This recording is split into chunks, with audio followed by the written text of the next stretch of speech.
Hey guys, welcome to this week's show. I'm your host, Brian Doty. We're going to be heading to Tupelo, Oklahoma. We're going to meet up with my buddy Cord McCoy. He's going to give us some history on the town, and then we're going to head out to his ranch and learn about his buck and bull operation. Later in the Western Wish segment, we're going to be heading to Fort Worth, Texas to the Cowtown Coliseum for the Tuff Hedeman Championship Bull Riding. In this fast-paced world we live in, I like to take the road less traveled. I love small towns that haven't changed in years and ranchers set in their ways. Back road driving, small town dining, long dusty trails, and horses fast as hell. Windmills in Pump Jack, so forgotten town. How's it going, man? Good. What are we gonna do today? Like it? Gold dust devils, the stars light up the ground. Ladies and gentlemen, it is time for the final event. We're gonna go out and try to get some Train hogs. whistle blowing, can't you hear that lonesome sound? Keep on rolling through the darkness, moving through your town. We're gonna be in Fairfield, Texas today. If you would like to help out another Wish kid, go to westernwishes.org. Well, now drinking old crow whiskey don't mean that you can fly. You'll be higher than the mountains, might not touch the open sky. Keep on spinning around in circles. You back down on the ground. You back down. We're in Burt Burnett, Texas. We call it an epidemic. Never know what you're gonna get. The cowboy way of life is still alive and well, and I want to take you along for the ride. Visiting small towns and ranches with some of the best people you can find. Now to me, this is country.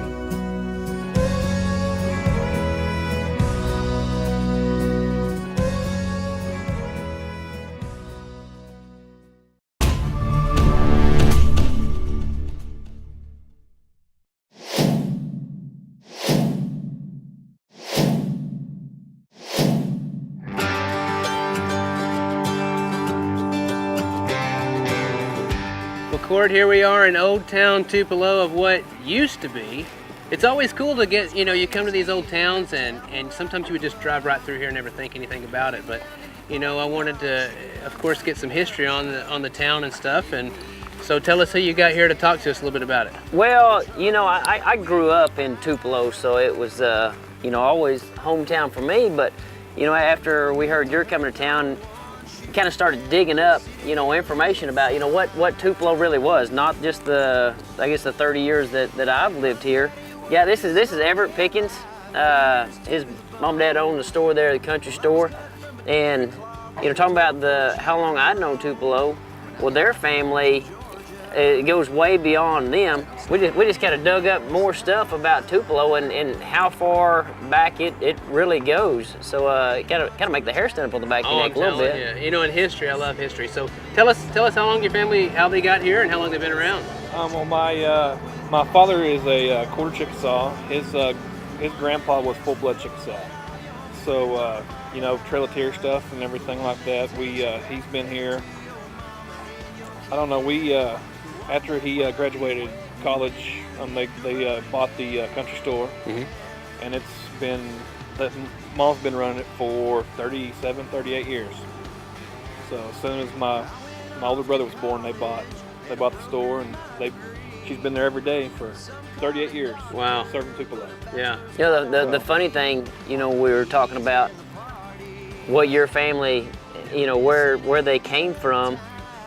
Tupelo was found way before Oklahoma was even a state. I mean, it was still Indian territory when Tupelo was put on the map. Yeah, that's my family, or from my mom's side. They came into Oklahoma on covered wagons. To think of what their trials were that day. When I don't have cell phone service today, I'm like, oh, that's trouble. Yeah. And they got covered wagon. Yeah, they're tougher than us today. They're really tough. Well, and we just walked through here, it used to be an old movie theater, I think, and then you were telling us about years ago getting your haircut here at the barber shop. Yeah, well, I mean the theater, I think early 1900s, but when I very first moved here, I was just a little bitty boy, and they had Butcher Bob, you get a $3 haircut all the way through high school. Yeah. Would cut your hair for $3, and I just thought that was going rate until you, Yeah. until you go to the big city. Now they really charge you for a haircut. Like, come on now. Yeah. I mean, he had straight razor and the works. Yeah, well, that's a he good did. haircut You there. get the back of your neck with that. Oh, he did it that right. razor, yeah. You talk about it make you hold still. Yeah. Somebody get a straight razor on the back of your neck. You don't wiggle like you do these fancy spots anymore.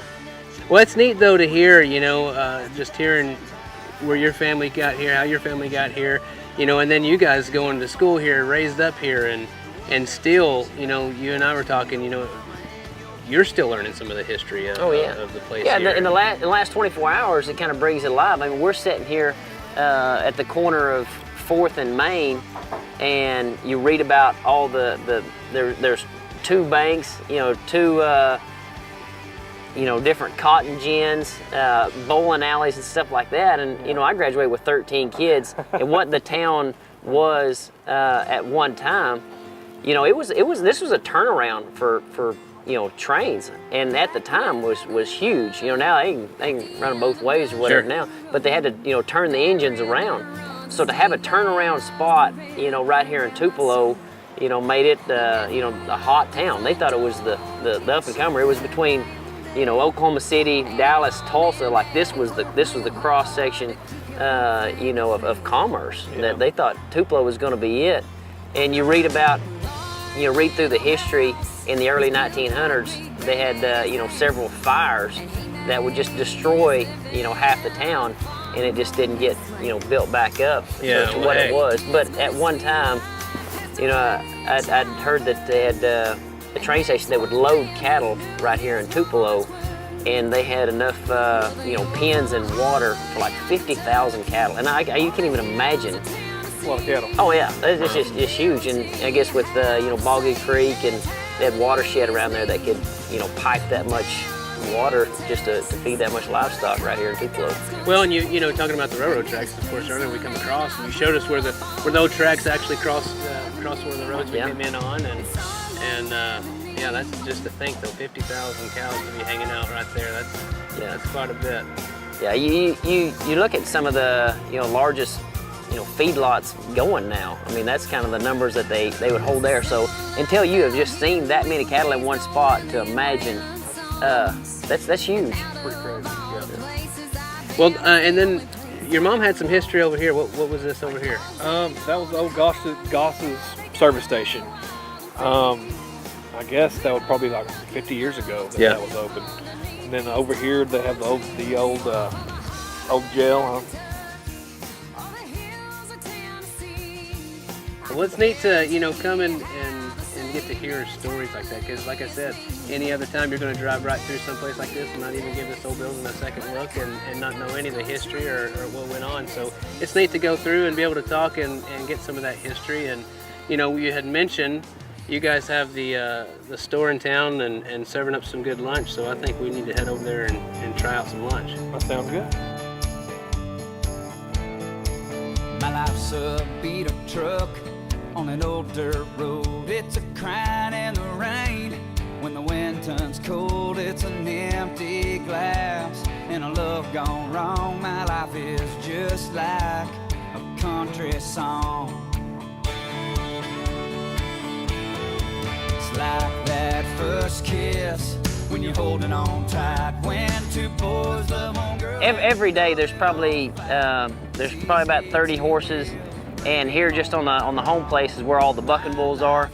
And there's a set of 2-year-olds, a set of 3-year-olds, a set of 4-year-olds. We just got some yearlings in. We're getting ready for the sale.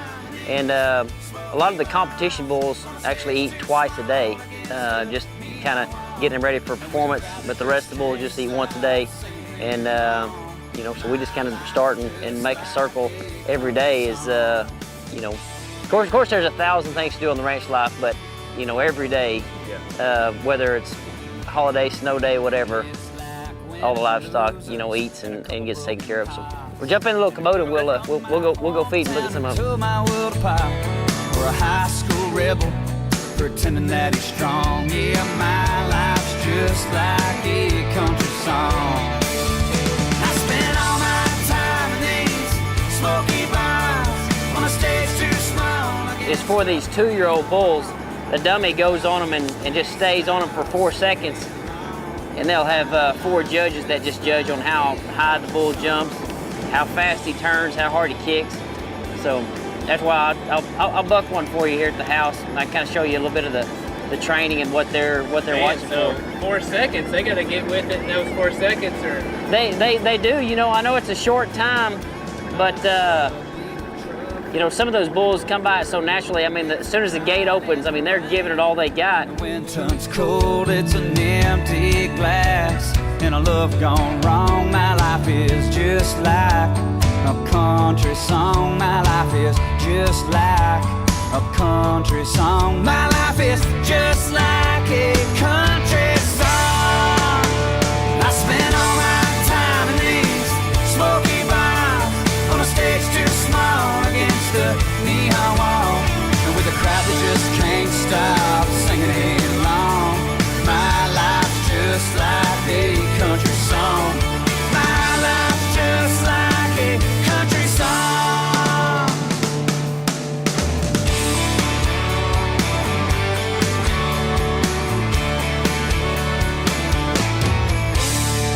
One of the dummies that we use to help train the bulls or to try them out at a young age. So this is just like a cinch. You would cinch a saddle, Right. you know, to let it out, and then you know, pull it up. It goes to that position. Well, on the other side, there's actual ring that, as you can tell, you know, it's just a box. There's nothing special about it other than it goes around it, and they pull it off. So there's a clip in there that is just like a trunk, like you'd hit a button on a trunk and the trunk pops open. Well, there's a clip in there, and you reach, it locks it in now. there. Well, with this button, wherever that bull is, comes off whenever you hit the button. Time on the bottle, time for myself. Tired of only living for everybody else. I need a hill country groove. Anything to take away these working man blues. I need a time on me, time on you. Doing everything that you want to do. It ain't nobody business when my hitch is done. Yeah, tonight I'm gonna have some fun. And tonight I'm gonna come undone.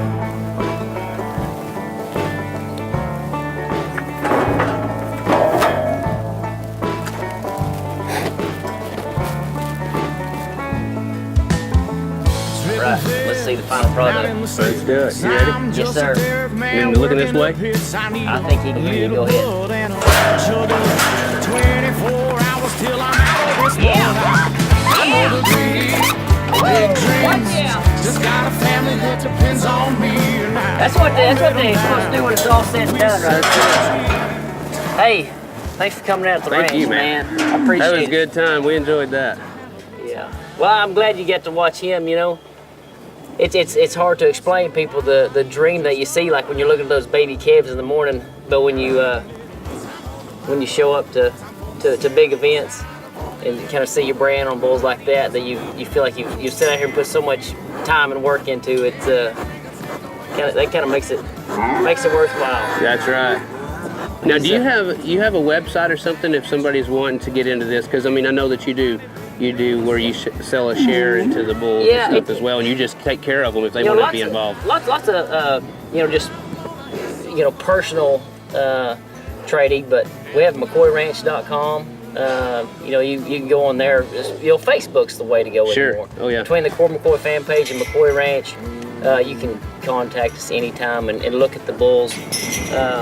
We have 2 sales a year. You can buy into this bull.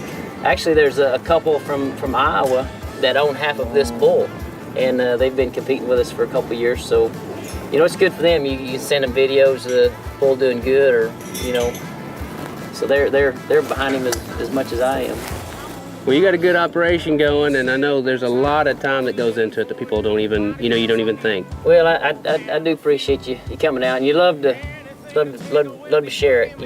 I feel like I've been all the way around the world 3 times, but there's something about the ranch life Right just here keeps at home. That's bringing you right. back. Yeah. And, what you love to do. Our way of life seems to be the the best in that you only get out of what you put into it. You know, whatever you tell these bulls or whatever you had done in the past or you've got, it's you just get out of them how you treat them, and especially with the horses, I think the same thing. What you do daily with them, they'll give you right back the same. Well, that's what we like to show. We like to show, like you say, you've been around the world and you're back here at home in the ranch life and the Western lifestyle that we live, and so that's why we say this is country. This is country.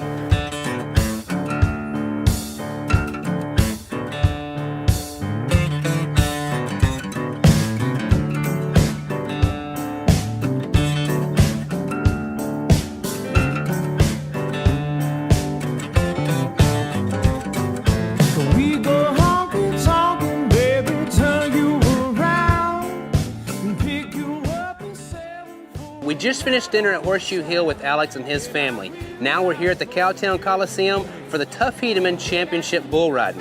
This is his favorite sport. He's going to get to walk out in the arena with Tuff Hedeman and meet some of his heroes. No, I will not leave you lonely. I got something moving up these days.